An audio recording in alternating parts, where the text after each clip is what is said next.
were really based on a number of data points looking worse. New cases were increasing, emergency department numbers are going up, hospitalizations in total are going up. The number of positive tests wasn't indicating there's anything about the data that has to do with testing. It's the fact that people got the disease. Now that all that data came out on Wednesday, and therefore some things happened. I'm not trying to be a medical advisor or a data analyst in this thing, so just kind of showing you what we heard and saw. The health department basically summarized that the metrics are not improving, and that, if you remember, about a month ago was the goal for June was to get better numbers and reduce the spread, and we didn't do that, we being the collective North Carolina. The observation was that while many are wearing masks in public, I do every time I am in any risk at all of running into people, but some are not. And therefore, the governor announced that people, and these are direct quotes from the press release, must wear face coverings when in public places where physical distancing is not possible. Now, I've read that about 100 times, and what I see is we're running practices right now and training that physical distancing is possible, and therefore kids don't have to, in the heat and exhaustion of playing sports, put on a mask to play soccer. However, if they go to scrimmaging and playing games and friendlies within the club where the physical distancing disappears, that's gone from not recommended to, sorry folks, this is a requirement, mandatory, and it will be enforced. And that's the new news on Wednesday, is that the word mandatory was used dozens of times. Somebody asked, how will you enforce it? And they said, we'll enforce it at both ends. In other words, from the people who are not wearing masks or refuse to appropriately, or in the businesses, he used the word business, who are not requiring it appropriately. So if you were looking at our guidelines in the past and saying, thank you for those guidelines, but we're going to start playing, we're going to let kids do contact sports and intermingle among the club and maybe different locations across the state. This is, before it was a recommendation, now it is a requirement. We'll talk a little more about that. But the enforcement is organizations, businesses could be cited, and customers who refuse, and boy, there are people who make loud speeches about not wanting to wear a mask, but they could be charged with trespassing. This started today at 5. The good news is it has a checkpoint. In other words, basically the governor said, let's give it 3 weeks and see if the numbers go down and go down substantially. They also have in the middle of this a school update, and he just mentioned that should come next week. I only mention that because some of you are hamstrung by lack of fields where the school system is not preparing well enough for next year. And we hope to have some new news next week on that one. As I mentioned earlier, and Kathy can speak up here if I don't get this right, but she immediately called our Assistant Secretary of Policy, who's she's becoming closer and closer to, because you know, we want to hear it as close to directly from the horse's mouth, so to speak, as we can.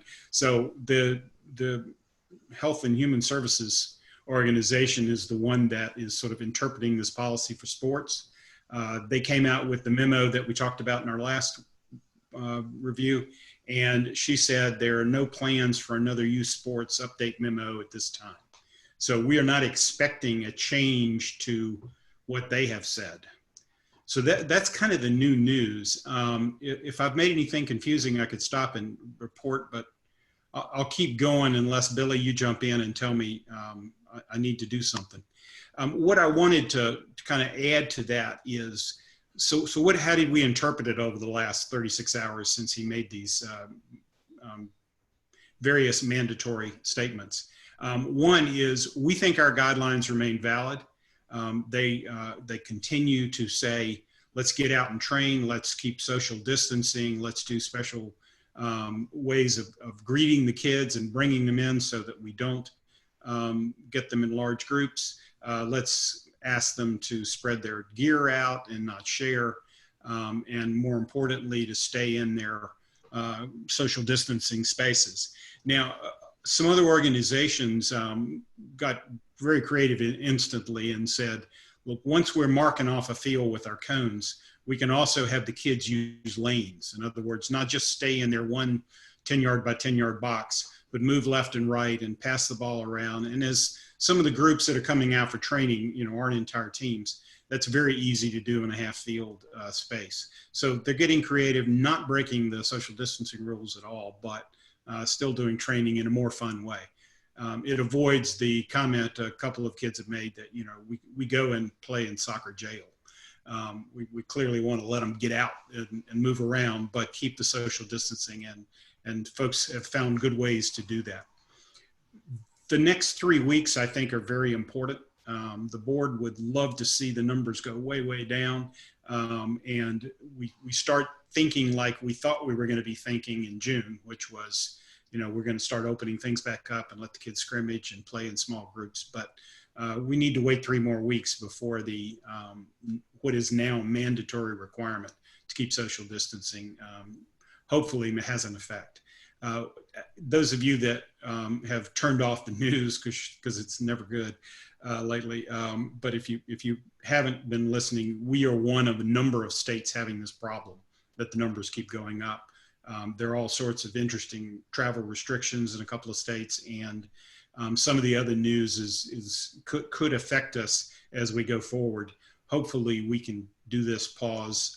I'll take some vacation and come back July 17th with much better story in North Carolina. I'm really hoping for it. A few reminders. First of all, this announcement I know has created a little bit of stir within the parent community, and some parents may change their ultimate decisions on their kids playing. As we said in the past and have written down many times, please, they are at the end of the day the ultimate decision maker. No feeling of any kind of retribution or punishment because their kid's out. So let's just make sure we keep them very well informed and knowing that they're in charge. We have, I'm not going to make any announcements here or anything, but we have really asked people to, be careful if they find out that a player or a coach or family member, someone who is directly affecting the safety of the larger group has test positive. We've asked that organizations notify us. We don't want names, for privacy reasons. We're not collecting names of kids. We're really just trying to kind of keep our finger on the pulse here across NCYSA. If you do the math, we're 0.5% of the state population. And when you work back from the number of cases, we should have had some, and we will have some, because of just the numbers. Now, kids are less likely to report, less likely to have symptoms. We're playing outside, so we're clearly not a high-risk activity, but we will hear from some folks that say, I've tested positive, or at least I don't feel good and I'm staying home. Let us know. Get involved with the local health department. And make sure you tell people correctly. If you don't know what that means and you're in charge of this, we're trying from a HIPAA point of view not to send out a memo that says, Johnny's got it, but rather we've had a report and here's our recommendation. Obviously, people who do have it need to follow the guidelines of quarantining and medical care and such. But I want to highlight that because given the numbers and doing the math, we are going to have some folks that test positive or at least believe they have something. So be ready for that as a club and as a team even. That's very important. Don't take it all on yourself. Call for help if you need it. A secondary item that I think is very important, all the mental health numbers are not good for teenagers. This is not a fun time for them. And they get it and they watch the news and they understand. So don't forget the mental health of the kids, especially for coaches. Let's stay positive and have some fun. We need some giggles. They need to enjoy this. If they don't, they'll stop. As you know, we've had some concerns about it not being fun enough. So let's really think about the mental health side, not just the training side. Y'all do a great job with the training.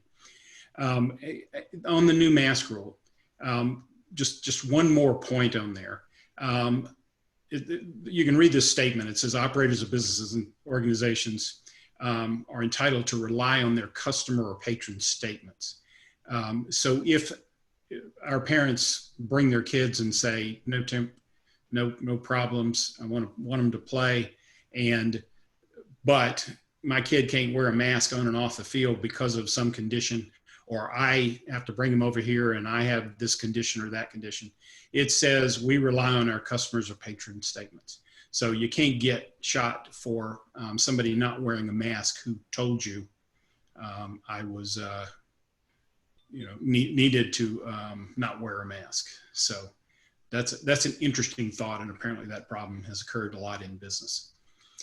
If that doesn't make sense, the press release there has more detail and might be helpful. That just came out. So that's kind of the new stuff. A couple of things to point out on the old stuff.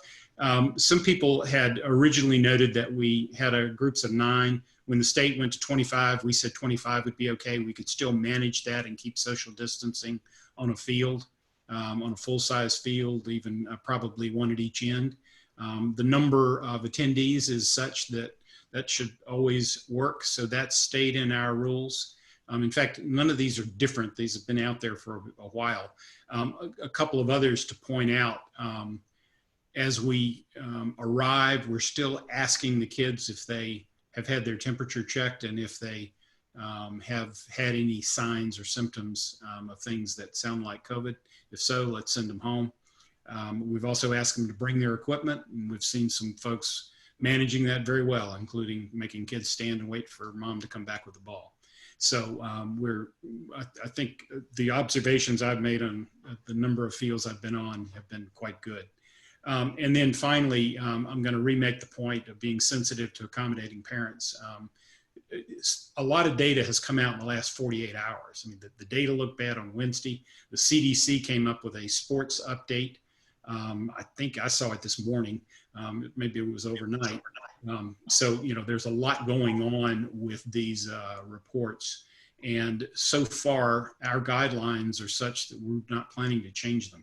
We are just saying one more time, we think we ought to follow them, especially for these next 3 weeks as we try to get the numbers where we want them as a state. So I hope that's helpful. We had this up last time. I'll just bring it up. People are getting creative, getting kids to bring a bag full of baggies so they can store their masks, and making sure that the restroom availability does not cause a problem. It did early on. I think people have solved all those problems. Staggering times, putting up signs, bringing a bag for wet kit and such. I think the few folks that are starting to see questions about health are re-understanding why we suggested a coach's checklist of who's there and what's going on, what we did that day. So write down a few things could really be helpful. The travel, still the guidelines are, you've got to quarantine if you take anybody anywhere or go off on a trip to Disney World. The kids really ought to come back and consider appropriate quarantining. We added keep the ball on the ground. We added somewhere in the guidelines, we ought to really avoid spitting. That's not a good thing. Just not only at each other, it's a terrible thing, but also on the field. So that may be a reminder. And helping the young kids, I think by now they've figured out what 6 feet looks like. So, I'll end my comments, and then Kathy can give us a bit of an update, and also we'll handle any questions you have. But getting this mental health thing, I think, is important as well to plan. That we got to stay fun, stay positive. I know some of the groups are doing interesting things outside of soccer to keep the kids excited, and I think after we get through tryouts, that'll be even more interesting to see when we're starting up and how much freedom we have to go do things. So be thinking and think about having some fun. Kathy, how'd I do? Did great. Anything to add or change? No, I think probably we need to let everybody know too that we had 2 tournaments sanctioned during the July through July 17th. That won't be able to be had. Plus notification that travel's not going to be approved. So, and through that time. But other than that, I think you expressed it well, that the government was more insistent yesterday than the governor was more insistent than he has been in the past. And I think we have to take that very seriously because the numbers support his concern. Right. Okay.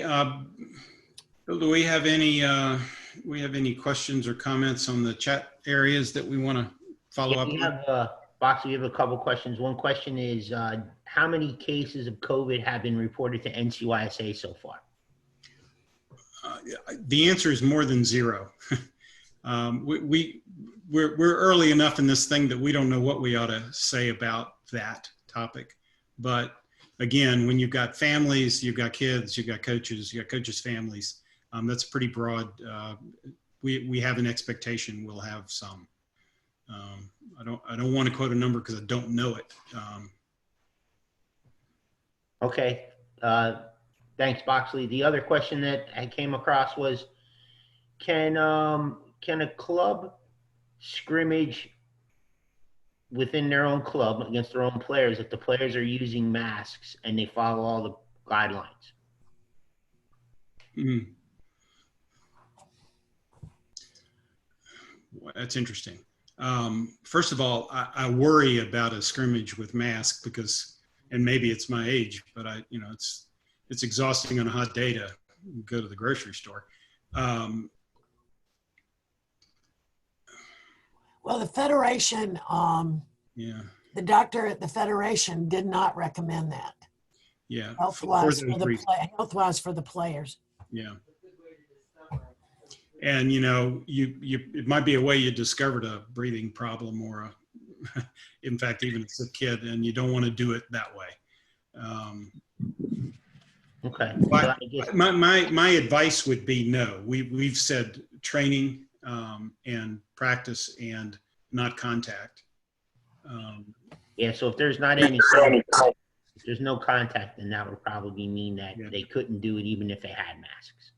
Yeah, so I think I would answer the question, or at least if I was the coach, I would say, let's avoid scrimmage. It doesn't mean you can't get creative with passing the ball around and moving up and down the field with some distancing, or maybe coming up with a scrimmagey version of something that still maintains distancing. But putting everybody in mask and saying run around has not been recommended by anybody so far. Okay, thanks. The other question was, can you confirm that notifications to travel will not be issued through July? Oh, okay. Notification to travel, they will not be approved through July 17th. Okay.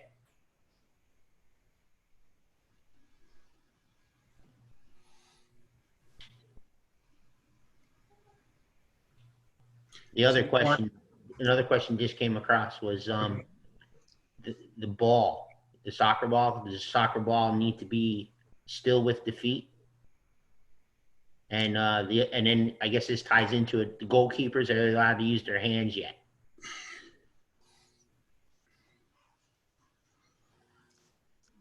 I think those both fall in we've made recommendations, and it probably varies by age group and goalkeeper and how well whether the kids are working hard to maintain distancing or they're working hard to get around it.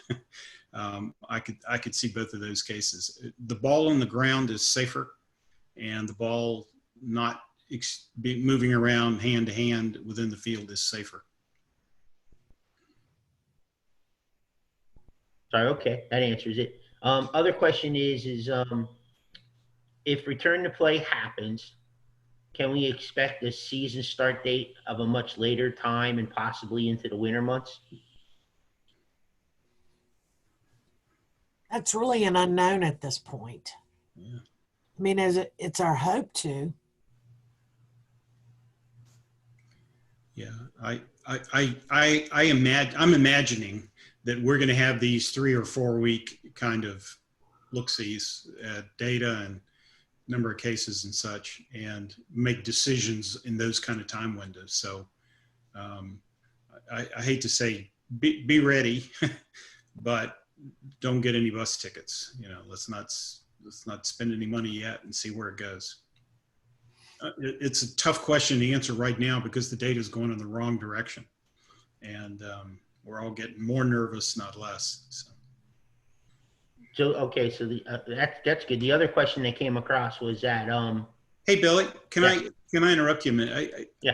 I'd actually love to hear from people. It's probably a really good question to do a poll or something, but I am curious as to how often people would like to talk about that topic. You know, should we get together every 3 weeks and say, okay, are we ready or not?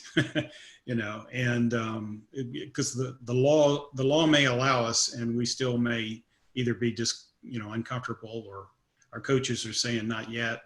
So we probably ought to, I'll pick 3 weeks, but if people want to hear about it more often, we'll do updates more often. Does that seem reasonable, Kathy? Sure. I think it's a great idea.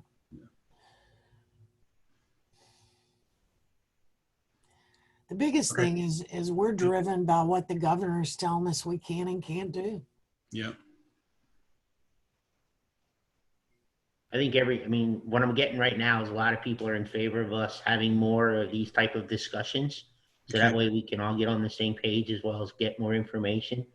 And then I'm getting a bunch of questions in regards to ITPs. Right now, I know that, like, for some of them, they're due coming up. Will that change at all, the ITP dates, based on what phase we're in right now? Well, I know that Colby is working with some people on that.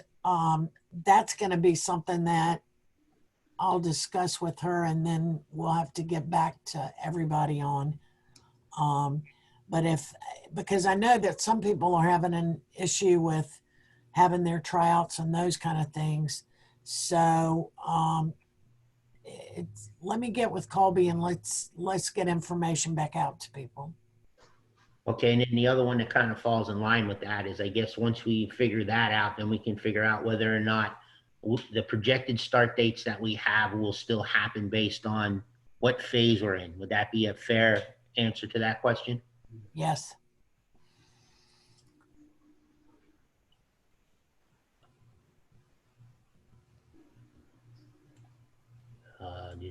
The other questions coming across is like, basically they can pass the ball back and forth, but they can't, and that's pretty much all they can do with the soccer ball, right? If they pass the ball back and forth with their feet, they're okay. Yeah, I'll just give you some observations. I'm not a coach. You'll all come up with better ideas, but just in observing the few fields that I've walked on in the last few weeks, people are doing not only their own foot skills and back and forth between the person next to them, but setting up some interesting plays like running the length of the field within their lane, making passes back and forth, reversing field, doing some long kicks and short kicks. And again, the emphasis on making it fun, but still keeping people in their space. So I think there are some expanded ideas. And by the way, all the coaches I've talked to said, "Hey, call me up. Let's talk across clubs and let's get the state having fun." So if you got an idea, tell people. If you need an idea, call some folks. I talked to a DOC last night who had called 5 or 6 of his buddies looking for ways to make it more fun. So let's continue to do that.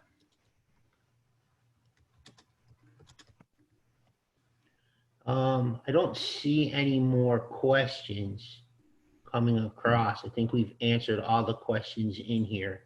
Okay.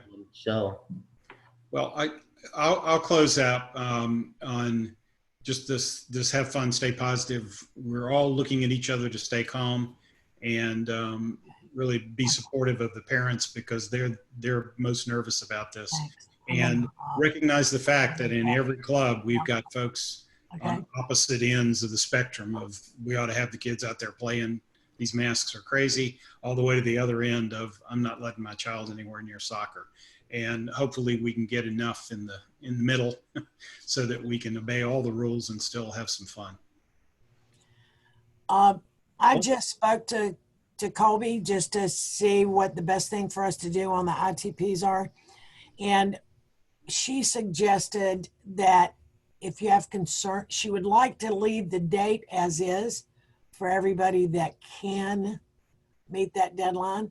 But if you can't, if you would send her an email or be in contact with her, she'll work with you on that. So let's do it that way for right now. And then if we feel like we're going to need to extend it because our membership needs that, we will move forward.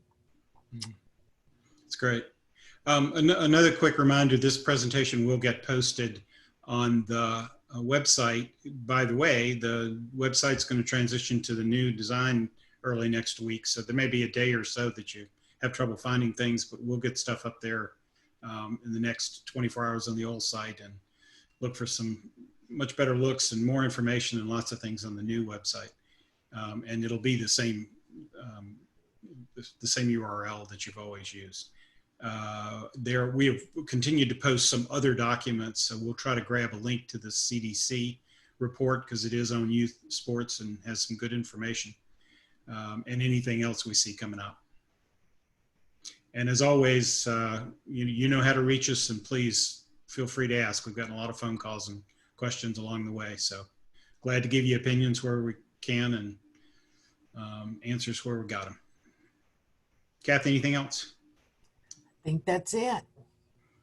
But I would encourage if your association has had an illness, if you would just let us know and let us know the procedure you've used or the protocol. Yeah. We'd really appreciate it. That's a good point. I know a few of the clubs have developed some protocols of if and when they get the report, what they do next. We'd written down a few things, but they've taken it a step further. They've actually, in one case, gotten a doctor that's part of their club to kind of chair a committee of how to handle these things. Hopefully that's overkill, but we don't know. But the good point is we got an excellent protocol there. So those are things, if you want to share or looking for help, we'll try to connect you out. That's probably the most important thing on this phone call is let's make sure we treat folks well if somebody shows up with a positive test. And I guess too, we need to remind them that they need to contact the health department, their local health department on that. Yeah, it may have already been done for you. If somebody walked into a hospital, it probably did. But it's nice to know that, and they ask that we call, especially because it could involve kids.